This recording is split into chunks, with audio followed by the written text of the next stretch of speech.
Welcome.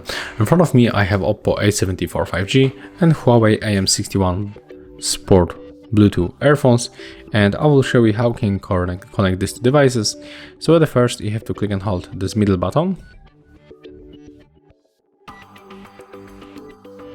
When this indicator starts blinking on the red and the blue color, it means that our earphones are in the pairing mode.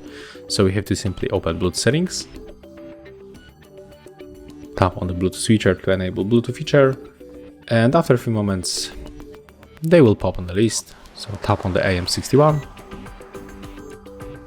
accept pair, and as you can see, after a few moments we are connected.